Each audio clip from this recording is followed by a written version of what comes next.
Hello and welcome to Davos. This week we're looking back at the annual meeting of the World Economic Forum. As global leaders pack up their snowsuits for another year, we're discussing some of the lessons learned at the 2018 summit. Coming up. We speak to Nigeria's former finance minister about cutting corruption and creating growth in Africa. The pop-up economy of Davos, we meet some of the people who transformed this Swiss town for 1 week only. And we'll look at some of the economic challenges that dominated discussions here. Throughout this year's World Economic Forum, political and business leaders defended the principles of free trade and globalisation, but also acknowledged they had contributed to rising inequality. I've been discussing the impact on developing economies with Ngozi Okonjo-Iweala. She's Nigeria's former finance minister, an economist, and now she's chair of an African Union agency that helps countries deal with the impact of climate change.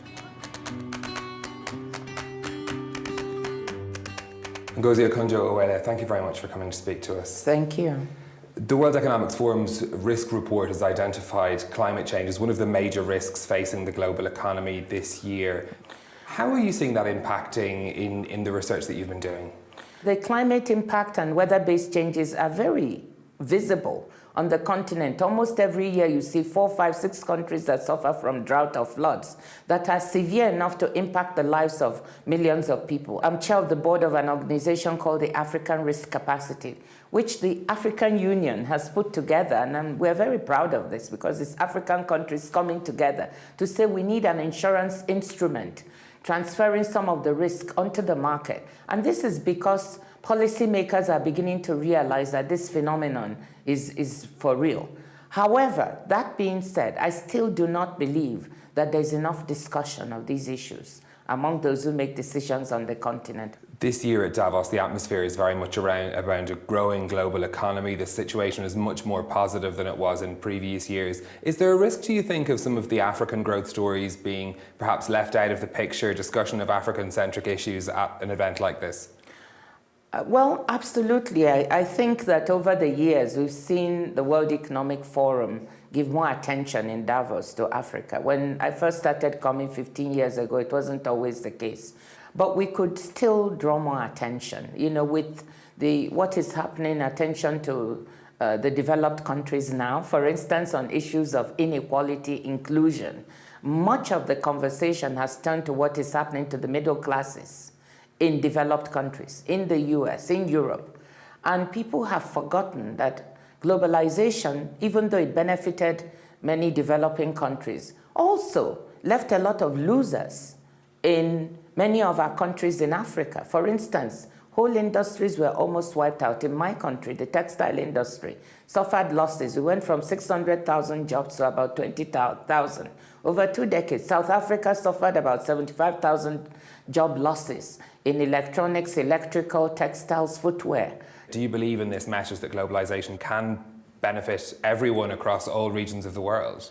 I think globalization has benefited. It has certainly reduced inequality, global inequality between countries, because China and India have pulled up their performance, and China has pulled millions of people out of poverty, and certainly an example to look at. But within country, inequalities have increased. So, and part of that is due to globalization, part of it is due to technological change, and also due to the lack of appropriate policies.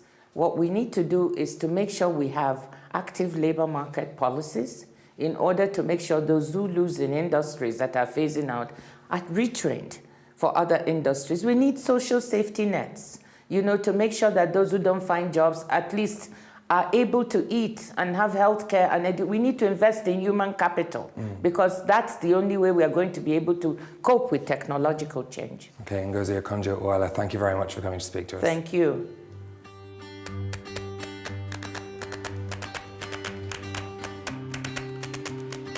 For about 51 weeks of the year, Davos is a traditional Swiss mountain town. But when the global elite gathers here for the World Economic Forum, even the main street looks different. Shop fronts and restaurants are rented out by companies and even governments looking for a bit of publicity, networking, and a week of business. Whether you want a cup of tea or a woolly hat, you'll probably find it on the promenade.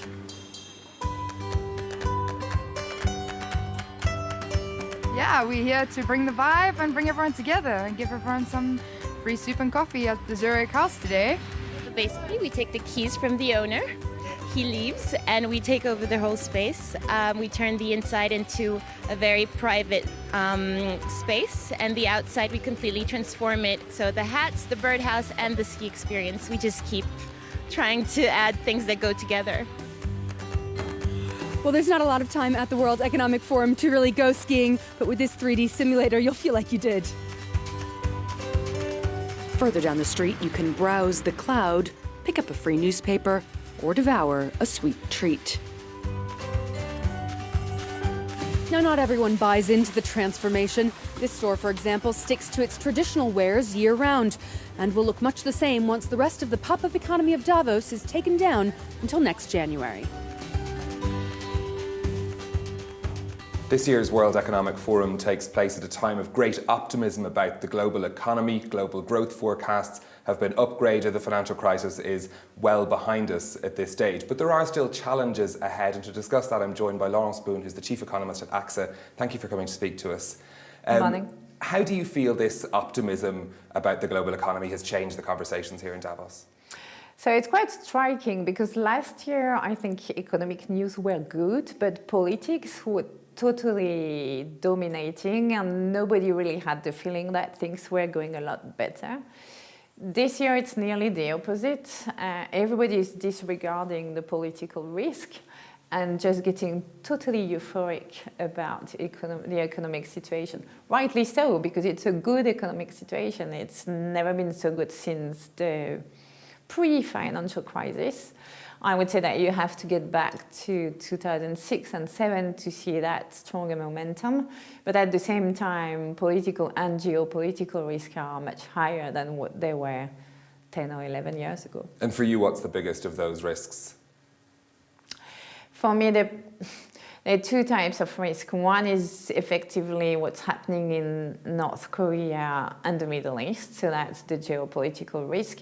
And markets are totally unable to price that type of risk. So it's, it's pending over us, but it's a threat, but we don't know how to deal with it. Mm-hmm.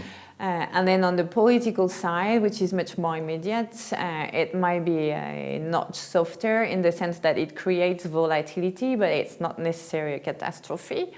There you have Europe, really, Spanish instability, Italy's election on the 4th of March, and the Brexit, which is always somewhere in the background. Somewhere lurking. Yeah, you have the midterm in the US, you will have July election in Mexico exactly at the same time as the negotiation of a NAFTA may be heading up, and you also have election in Asia this year. Emmanuel Macron was one of the highlights of this year's World Economic Forum. You worked with him when you worked in the Elysee under the previous administration.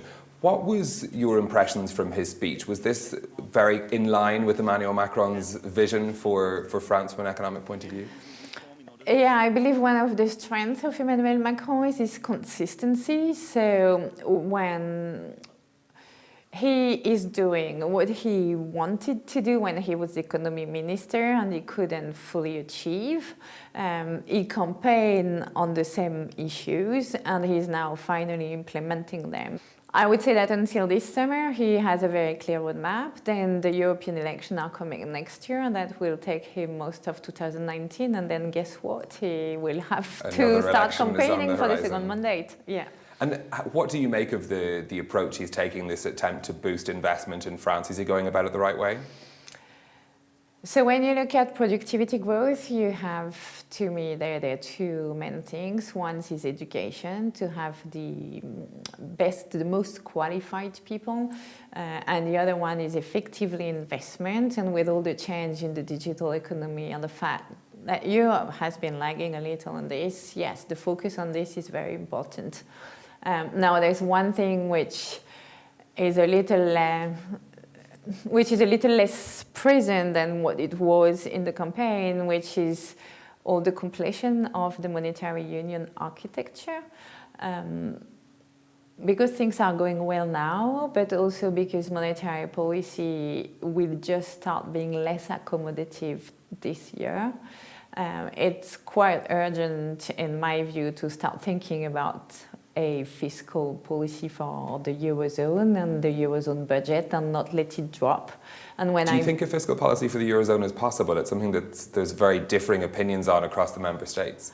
So I would distinguish two things at least. One is the fiscal policy for investment, and on that we can all agree because you can always do something which is a mechanism to give an incentive for the private sector to invest, but that's not as efficient. Then you have the budgetary policy, which is really the stabilization part of a common budget, and on this nobody agrees, but yet I think no politician agrees across the Eurozone, but economists would tell you that it's really important to complete EMU.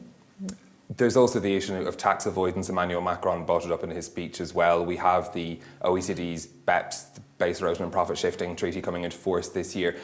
Is there going to be a way, like Emmanuel Macron called for, to tax digital giants correctly and in a way that's going to be acceptable to the companies as well as to governments?